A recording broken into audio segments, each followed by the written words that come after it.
Well, good evening. Glad to be with you all tonight, and thankful for all the young people that are up here and up front. I like to see you guys up here where I can actually talk to you some. So any future nights that you're with us, go ahead and come up front. You know, I don't spit that much. Um, not as much as my dad. There, and I'm down here. So you can imagine, as we talked about faith, you know, that word means different things to different people. Even God means different things to different people. And sometimes it even means different things based on how we're using the word. Guess what? Same things, doubt, right? So when we talk about doubt, we have to make sure we're defining ourselves well. We're using the word the way it should be used in whatever context we're using it. Because we may use it in different ways at different times, and that's okay. We just got to make sure that we're aware of what's going on with that, what is biblical doubt, and what are the ways that we can approach this. Because even the Bible, guess what, uses the word doubt in slightly different ways. So we're just aware of that tonight. Let's turn over to Matthew chapter 28, and let's look at verse 17 real quick. Matthew 28, verse 17.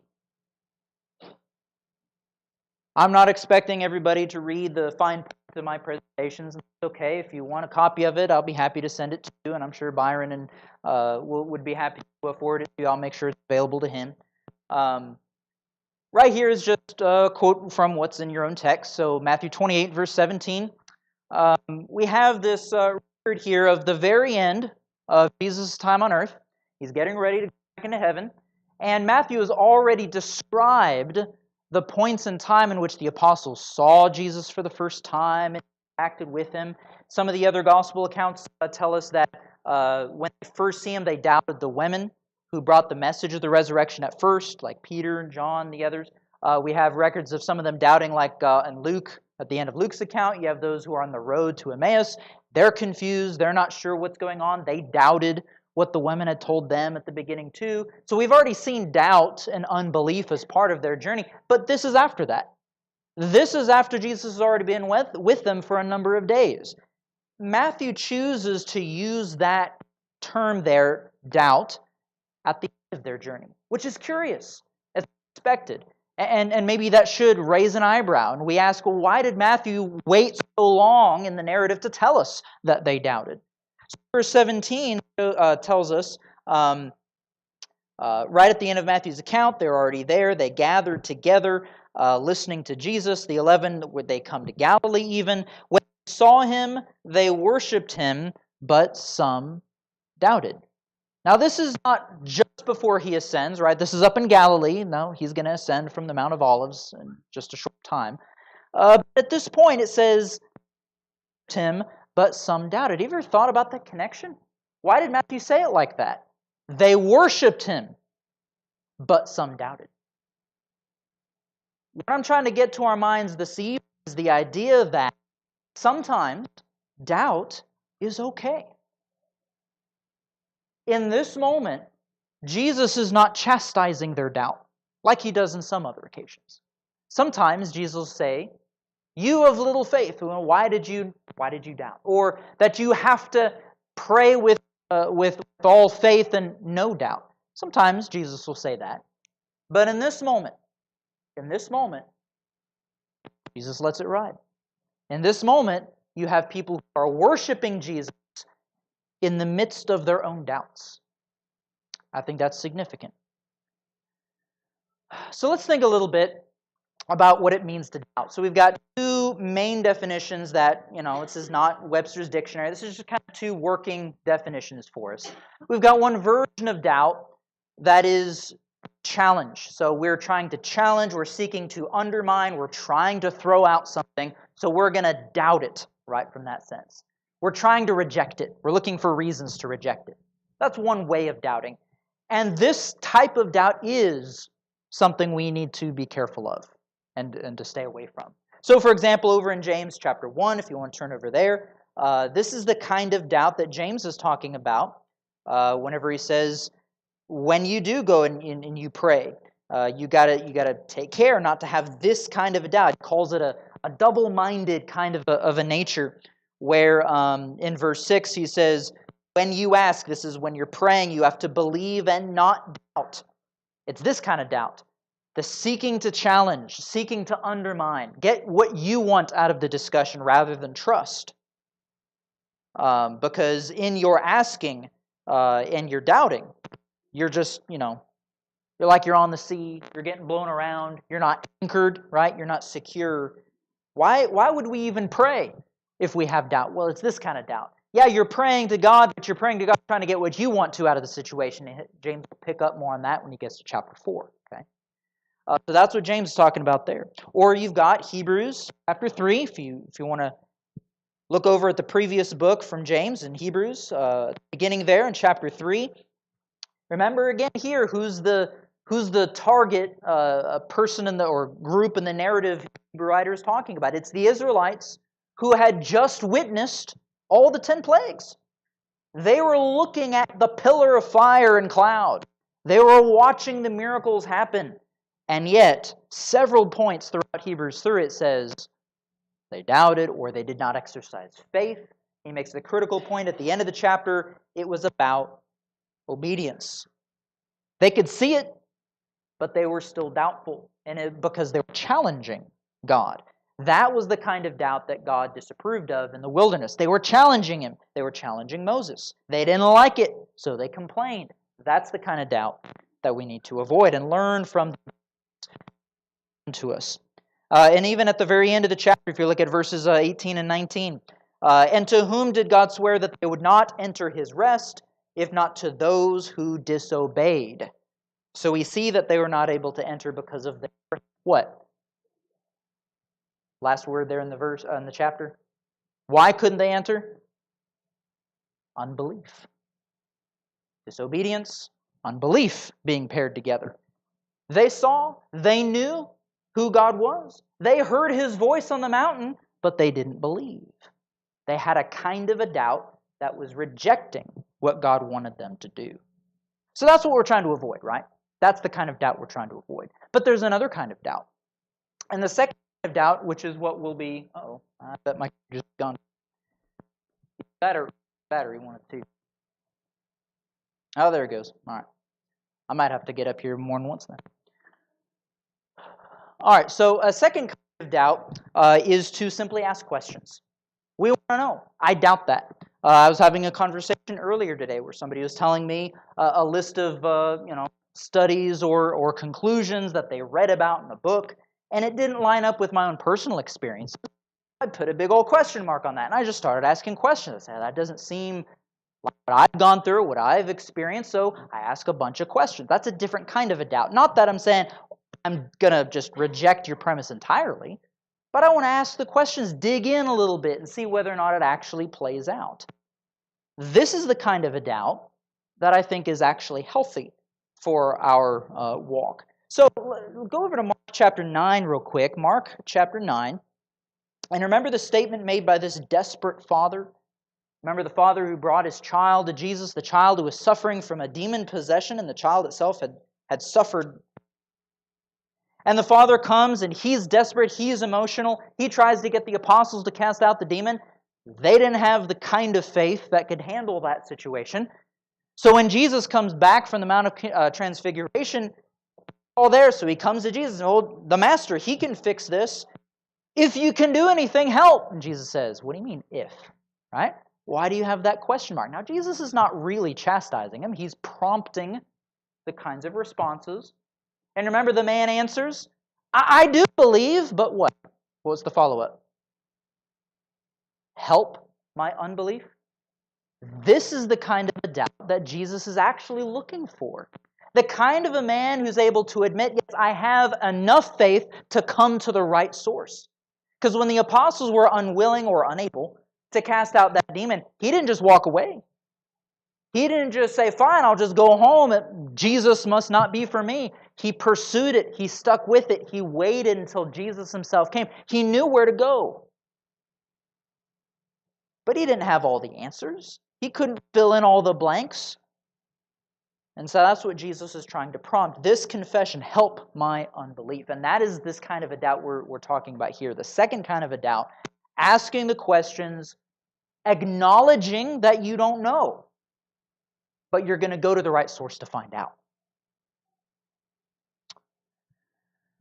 You've also got a couple other passages that would be worth looking into, maybe on your own time. You've got 1 Peter chapter 5, 6 through 10, which talks about not throwing away your confidence and your faith, knowing that God himself at the end of time, he'll make sure to make good on all the different difficulties that you have. He'll perfect you. He'll build you up. But when the Satan comes knocking, don't just throw away your faith at first knock or at first battle, struggle. God knows that you have insufficiencies. God knows that you have imperfections. And you will always have imperfections and insufficiencies as long as you're on this earth. It's not until we get to the end of time that God will make everything right and everything. So don't remember that here. Other couple passages for you to write down to check out here. Lamentations chapter 3, but really 40. Lamentations 40.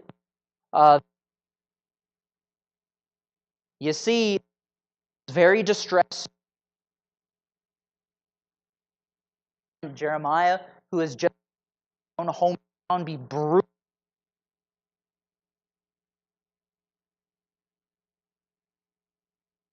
Told me what happened, but just killed. The writer here, Jeremiah, is to throw. This is a cry of desperation. It's a cry of doubt whether then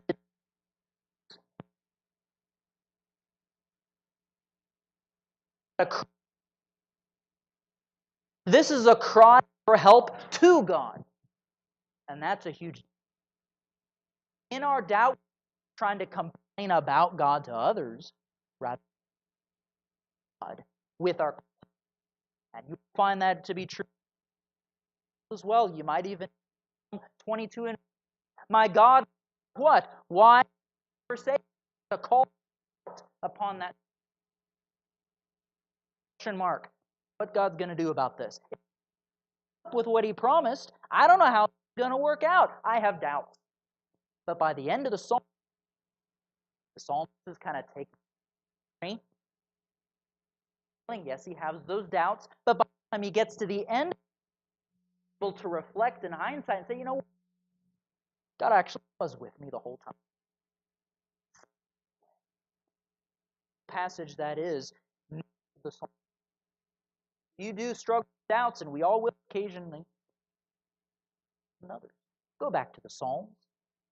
You'll find that those men who wrote those Psalms had the exact same questions you have.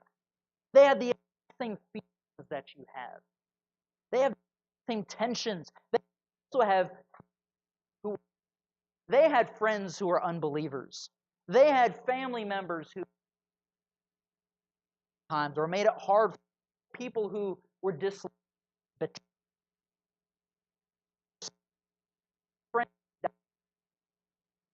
They had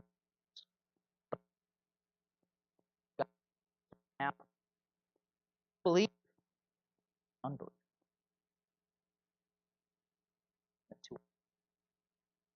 Some we have to these doubts. Is it possible that doubt could actually have advantages?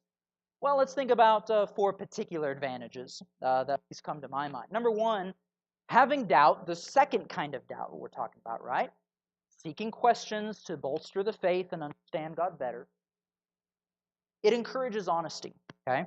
One of the most harmful things that we can do is to fall into this trap of lies and deception. Remember, that's who Satan is, the father of lies, the one who deceives.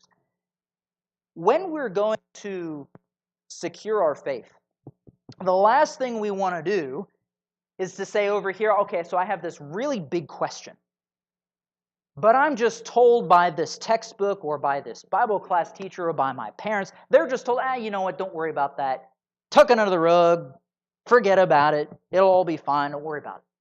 That's kind of a deception. It's not honest, and Satan is going to use that to come back to bite you at the time that you least expect it. So that's really one of the worst things you can do, because you're going to be standing there thinking everything's fine. All of a sudden, Satan's going to come along and whammo, hit you with that same doubt that you had earlier that you forgot to address, that you tucked away. Now it's going to come back stronger than ever. And a lot of people lose their faith in that moment because they didn't deal with it at the time. So when you have those questions, ask them.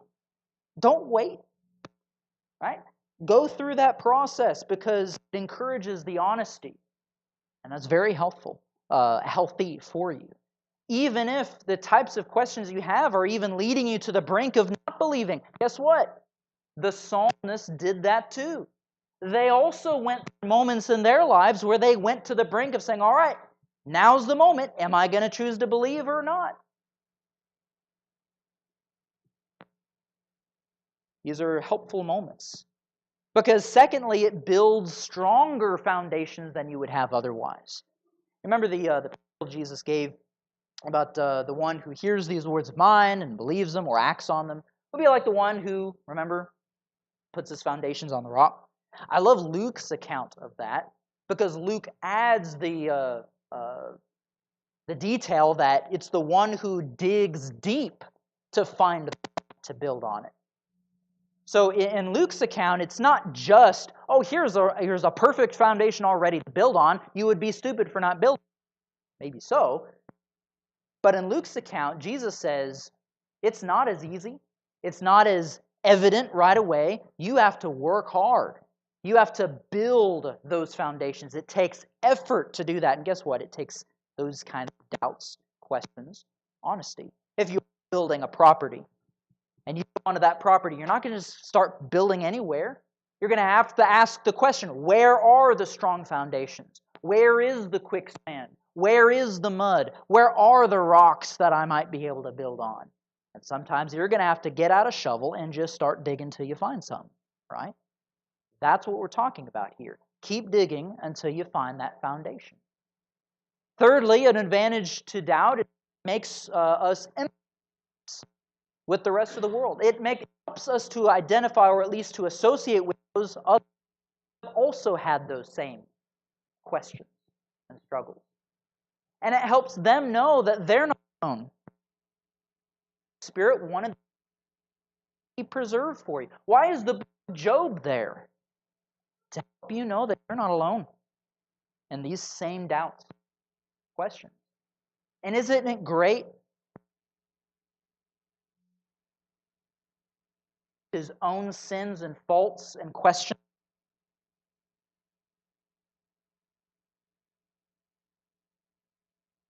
Those you can dig through. At the end of the day, somebody else. And if you have found a secure answer, you may help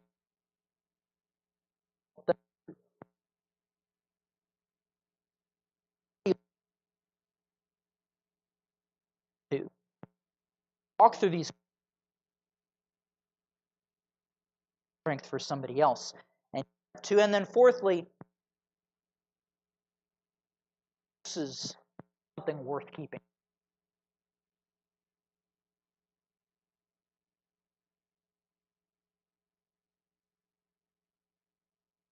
You work for it yourself. Here. And it necessitates certain kinds of so that you can build. So it's not faith handed you, just faith that the preacher told you in. The kind of faith that's your own now. You have built it from the ground, which is Jesus Christ, and you have built it up. And now it's something worth having. Remember, James and even suffering that. Suffering is the kind of thing that when you're going through it, you hate it and you ask God why. Character, right? And that character leads to hope. And Rome will not disappoint. Advantages. So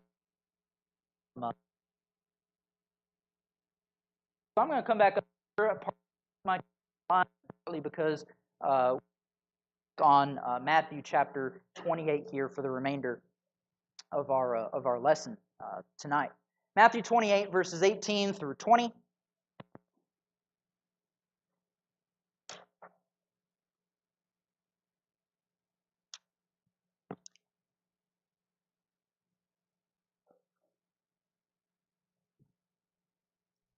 And it reads in the NET translation, "All authority in heaven and on earth has been given to me.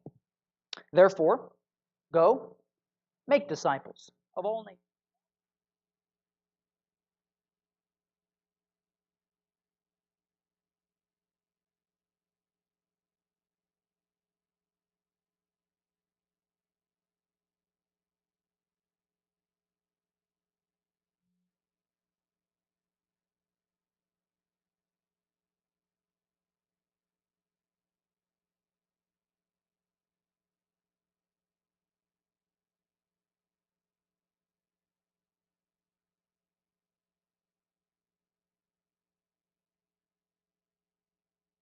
Worship.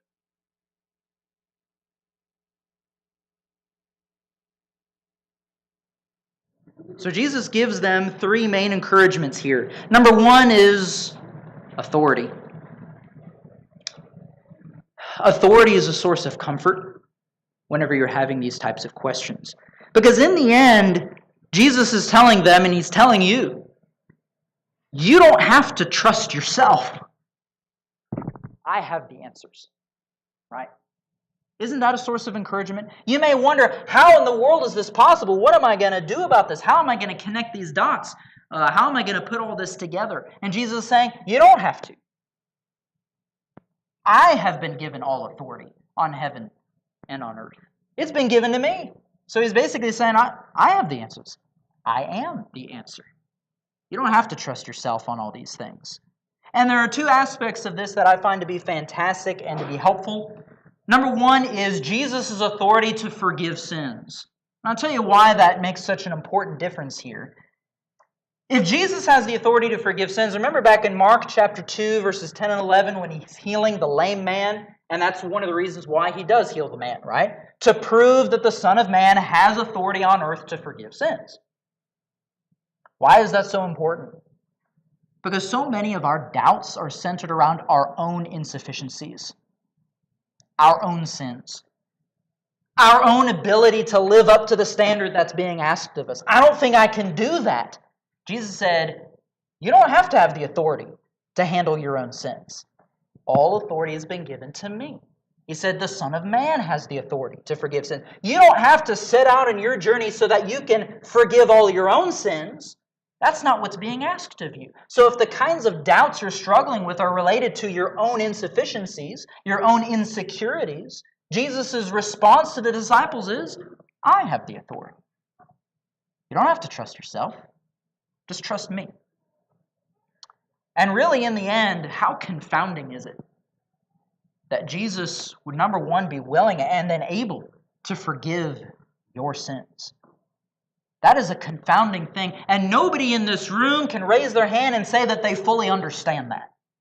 We don't. We have to take it on faith. We struggle with that doubt. We wonder, how can God forgive me? What is man that you're mindful of him? The psalmist asks.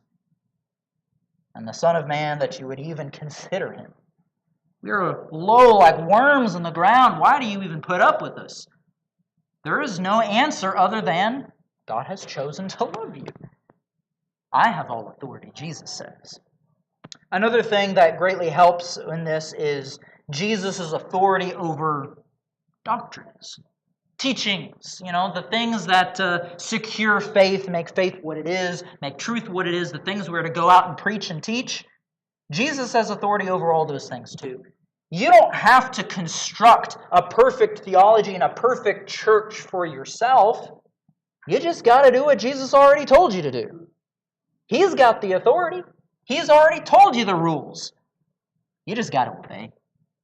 And that alleviates so much stress from the situation here. And this isn't just about, we just got to accept some kind of a blind faith system. No, this is an encouragement to those who are already struggling with doubts. To say, you can trust the foundations. There's going to be a lot of other questions you may have. But if you can trust that Jesus forgives your sins, and if you can trust that Jesus has already given you everything you know to train you to be a godly, righteous individual, you just got to do what He says. And guess what? A lot of those other questions you may find, they may not matter quite so much as you thought they may have when you're going through those issues. A second encouragement that Jesus gives us in these verses here, he says, authority has been given me. Therefore do what? Go and make disciples. The idea of discipleship itself can be part of this encouragement process. There's a reason why sometimes when people are struggling with their own insecurities, their own forms of depression, it can sometimes be part of the solution, maybe not the whole thing, but it can sometimes be part of the solution. We may look at this person who's just stressed continually about all these questions they have, and they're worried about this and they're worried about that, and you may ask them, well, what does your day-to-day look like? Say, well, I'm just sitting around the house and I'm just worried about it constantly. Maybe you should get out more. Maybe you should just go do something, right? Take your mind off of it a little bit. Sometimes that helps. Sometimes these doubts and these questions can just run circles in our minds until psychologically we don't have anywhere left to go. And Jesus says, look, it's not like you have to not ask those things, but sometimes go get busy for a bit. Go make these disciples. Work. And then come back. Maybe you'll have a fresh perspective next time you have these same questions. So it's not about putting our questions on hold necessarily, but it is about being busy and active. In other words, if your doubts are centered around this idea that I just don't think I can in any way impress my parents, I can't impress my church, I'm not as good as this person or that person, I can't give a prayer like this other guy over here can give a prayer, and I can't deliver a lesson like that guy can deliver. I can't teach a class. I can't lead singing the way that they can. I can't answer questions the way that they can. You're not out to impress anyone. Jesus said, I am the path. Right? When he says, go make disciples, what it is a disciple. It's just somebody who follows Jesus. So he's asking, just follow me. I've already carved out the path for you. You just got to walk it. You're not trying to impress anybody. Now, a couple things he mentions in this passage, right? He mentions baptism, and he mentions teaching commandments. In terms of baptism, 1 Peter chapter 2 and verses 24 through 25 remind us, and it doesn't use the word baptism itself in that passage. Peter does talk about baptism later. But in 1 Peter chapter 2 and verses 24 through 25, he says, remember where you guys used to be? You used to be lost sheep, wandering around, no guide, completely helpless in your sins. What did Jesus do? He came to adopt those punishments on your behalf to guide you home again. You know what baptism is? It's a commitment to that process. You are yielding yourself to say, look, I don't have the power to help myself, to guide myself, but you know what? I believe Jesus can at least help me get there. I don't have all the answers, but Jesus can get me where I need to go. And think about it this way. Where would you be without him? You know, you may have a doubt, and Satan might be tempting you to put your faith away. Right? You don't need Jesus. You don't need God. Where exactly are you without him? Are you really any better off without God? So you got your options now. You can either accept Jesus and have some questions, or you can reject Jesus, and now what? It's all on you. It's all on you.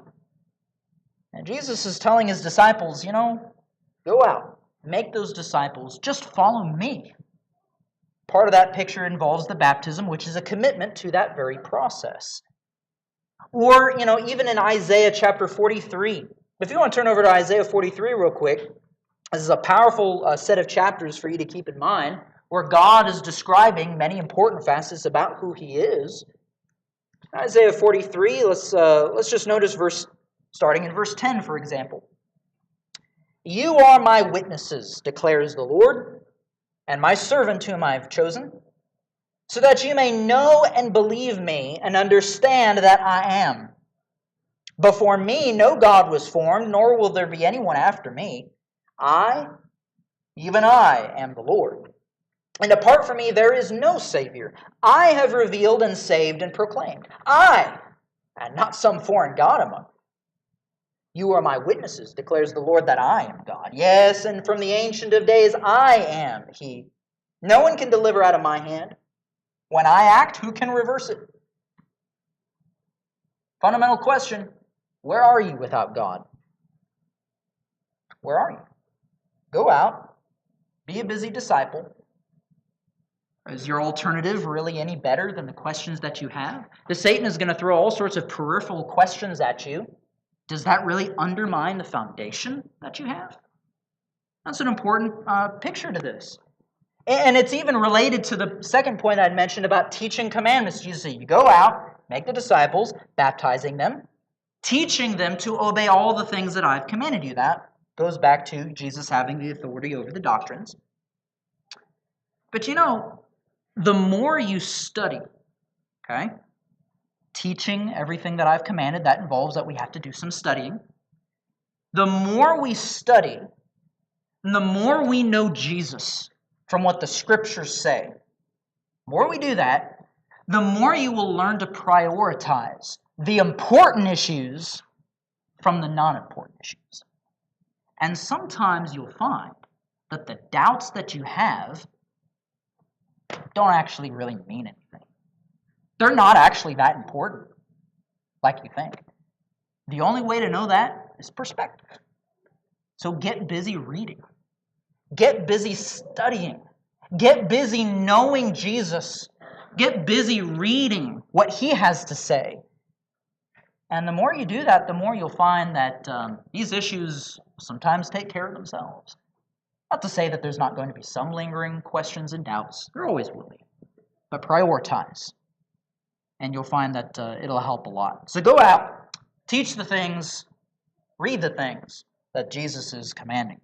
And then finally, the last encouragement Jesus delivers from this passage is, I'm with you. I'm with you. Okay?